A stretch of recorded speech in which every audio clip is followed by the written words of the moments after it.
In a season when Israel felt confused and spiritually tired, a quiet story began to form in the hills of Ephraim. People still went to worship at Shiloh, but many hearts were far from God, and answers felt slow to come. Yet behind the silence, God was preparing a voice that would guide a whole nation. That voice would belong to Samuel. Yet before the prophet could speak, a mother had to cry, and before the leader could rise, a family had to wrestle with pain that no one else could fix. There lived a man named Elkanah, and his home was not peaceful. He had 2 wives, Peninnah and Hannah. Peninnah had children, and she never let Hannah forget it. When the household gathered, Peninnah's words could sting like thorns. "Look at my sons," she would say loudly, smiling as if she was praising God, but aiming the praise like a weapon. Hannah would lower her eyes and stay quiet, holding the sorrow that had lived in her for years. Every year, Elkanah led his family up to Shiloh to worship and offer sacrifices. It should have been a joyful trip. Songs on the road, laughter at the tents, the smell of offerings rising to heaven. But for Hannah, Shiloh felt like a mirror that reflected her emptiness. Peninnah would watch her closely and whisper at the worst moments, "Still no child? Still nothing." Hannah's throat would tighten, and soon she would stop eating, her tears falling into her hands. Elkanah noticed her pain, and he tried to soothe it the only way he knew. One day, as Hannah sat with untouched food before her, he leaned toward her and asked gently, "Hannah, why are you crying? Why won't you eat? Why is your heart so sad?" He paused, hoping his love could cover what her womb could not. "Am I not better to you than 10 sons?" But Hannah could not answer with a smile. His kindness was real, yet it could not heal the wound she carried. After the meal, Hannah stood up quietly and walked toward the tabernacle. The night air was cool, and the lamps near the holy place glowed softly, as if heaven was still listening. She found a place to pray, and the grief she had swallowed for years rose like a flood. "Lord of hosts," she whispered, her lips moving though no sound came out, "if you will look on your servant's suffering, if you will remember me, then give me a son." Her hands trembled as she made the vow, "And I will give him back to you all the days of his life." As Hannah prayed, her lips moved again and again, but no sound came out. Her tears fell silently, soaking the ground beneath her. She was not performing for anyone. She was emptying herself before God. Each word she could not speak was carried in her heart. Unknown to her, someone was watching from nearby, trying to make sense of what he saw. Eli the priest sat near the entrance of the tabernacle, observing the people who came to worship. When he noticed Hannah, he frowned. He watched her mouth move, her body tremble, and her face twist with emotion. Shaking his head, he stood and said sharply, "How long will you stay drunk? Put away your wine." His words cut through the quiet night. Hannah turned toward him, startled but composed. She did not answer with anger. Instead, her voice was soft and steady as she said, "No, my lord, I am not drunk. I am a woman deeply troubled. I have not had wine or strong drink. I was pouring out my soul before the Lord." Her honesty filled the space between them. She continued, her eyes lowered in humility. "Do not take your servant for a wicked woman," she said. "I have been praying here out of my great anguish and grief." Eli listened closely now, realizing his mistake. The sorrow in her voice could not be faked. It was real, raw, and heavy with truth. Eli's tone softened, and he nodded slowly. "Go in peace," he said at last. "May the God of Israel grant you what you have asked of him." Those words settled over Hannah like gentle rain after a long drought. She bowed her head and replied, "May your servant find favor in your eyes." Something had shifted within her. Hannah walked away from the tabernacle lighter than she had come. She returned to her place, ate her food, and lifted her head. The sadness that had marked her face for years had eased. Though nothing had changed outwardly, she carried peace within her. She had placed her pain into God's hands and trusted him with the outcome.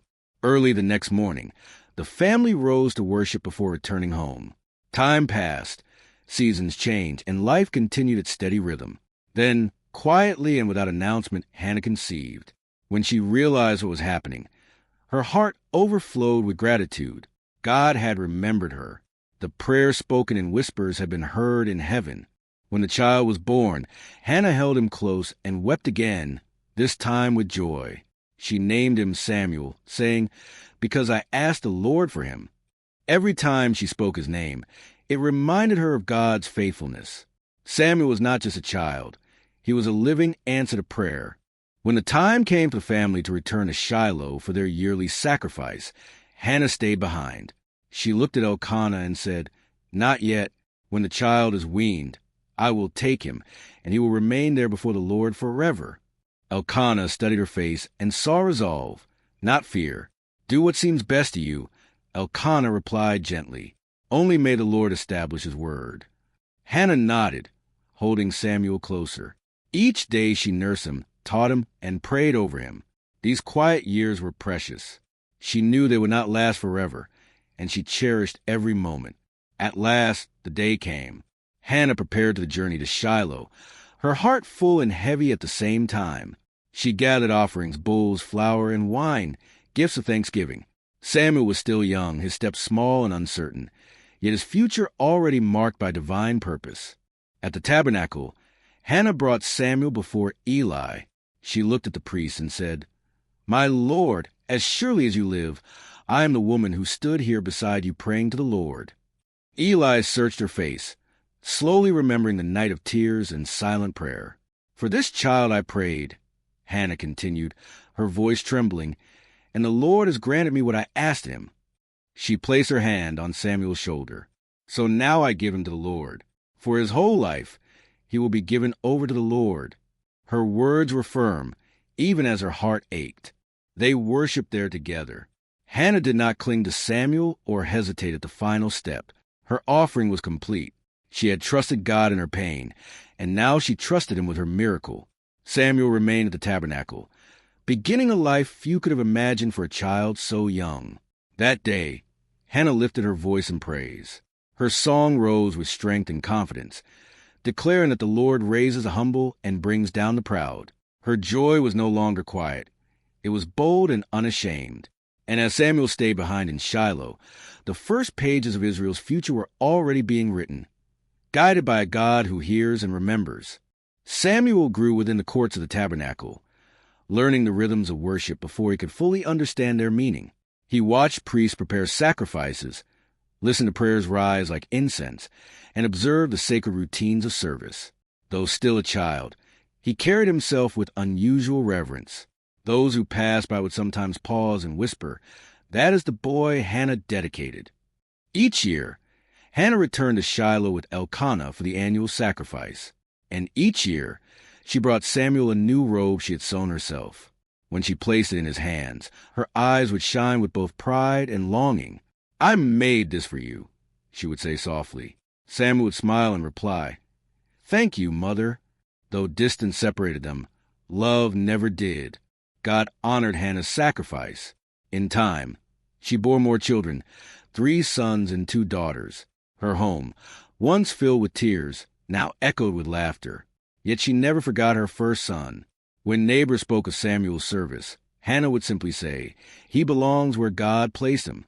Meanwhile, Samuel continued to grow, not only in stature, but in favor with God and people. There was something different about him. While Eli's sons abused their priestly roles, Samuel served faithfully. Worshippers noticed the contrast. "That boy fears the Lord," some would say quietly. One night, when darkness settled over Shiloh and the lamp of God still burned, Samuel laid down near the holy place. Eli, now old and nearly blind, rested in his chamber. The tabernacle was silent, until a voice broke through the stillness. "Samuel." The boy stirred and sat up, thinking Eli had called. Samuel ran to him. "Here I am," he said. "You called me." Eli, confused, replied, "I did not call. Go back and lie down." Samuel obeyed, returning to his place. But again the voice came, clearer this time. "Samuel." Once more he ran to Eli. "Here I am. You called me." Eli shook his head again. "I did not call, my son. Go back and lie down." The boy obeyed, though now his heart beat faster. A third time the voice called. A third time Samuel ran. It was then Eli understood. Slowly sitting up, he realized the Lord was calling the boy. His voice softened as he instructed him, "Go and lie down. And if he calls you again, say, 'Speak, Lord, for your servant is listening.'" Samuel nodded, absorbing every word. Returning to his place, Samuel lay still, eyes open in the darkness. Then the Lord came and stood there, calling as before, "Samuel, Samuel." The boy swallowed his fear and answered exactly as he had been taught, "Speak, for your servant is listening." The message Samuel received that night was heavy. God revealed judgment against Eli's household because of the corruption of his sons. Samuel lay awake until morning, troubled by what he had heard. "How can I tell him?" he wondered. "He has cared for me all these years." At dawn, Samuel began his duties quietly, hoping to avoid the conversation. But Eli called him. "Samuel, my son." "Here I am," the boy replied. Eli looked at him carefully. "What did the Lord say to you? Do not hide it from me." Samuel hesitated, then spoke everything, holding nothing back. The room grew silent as his words settled. Eli listened without interruption. When Samuel finished, the old priest exhaled slowly and said, "He is the Lord. Let him do what is good in his eyes." From that day forward, Samuel's reputation began to grow. People sensed that God was with him. His words carried weight. His prophecies did not fail. From Dan in the north to Beersheba in the south, Israel recognized Samuel as a true prophet of the Lord. As Samuel matured, Israel's spiritual condition remained fragile. Idolatry lingered, and foreign oppression threatened the land. Samuel did more than speak prophecy. He called the nation to repentance. "If you are returning to the Lord," he declared, "put away your foreign gods." The people listened. They gathered at Mizpah, fasting and confessing their sins. Fear struck them when the Philistines advanced to attack. Trembling, they pleaded with Samuel, "Do not stop crying out to the Lord for us." Samuel offered sacrifice and prayed earnestly. As the Philistines approached, thunder roared from heaven. Panic seized the enemy, and Israel prevailed. After the victory, Samuel raised a stone memorial. Ebenezer, he named it. Thus far the Lord has helped us. Peace followed, and Samuel traveled throughout Israel judging disputes and guiding the people. From Bethel to Gilgal to Mizpah, he carried wisdom and justice. Yet he always returned to Ramah, where he built an altar to the Lord. In his old age, Samuel appointed his sons as judges, but they did not walk in his ways. They accepted bribes and twisted justice. Concerned elders approached Samuel. "You are old," they said. "Appoint a king to lead us like other nations." The request grieved Samuel deeply. He prayed, and God answered, "They have not rejected you. They have rejected me as their king." Still, God told him to grant their request, but to warn them of the cost of monarchy. Samuel obeyed. He anointed kings, guided the nation through transition, and remained God's voice until the end of his days. When he died, all Israel mourned. His life, born from a mother's tears, had shaped a nation's destiny, and his legacy whispered across generations, "Speak, Lord, for your servant is listening." If you like stories like this, subscribe to the Golden Bible Story page on YouTube, follow on Instagram, Facebook, and TikTok. God bless you.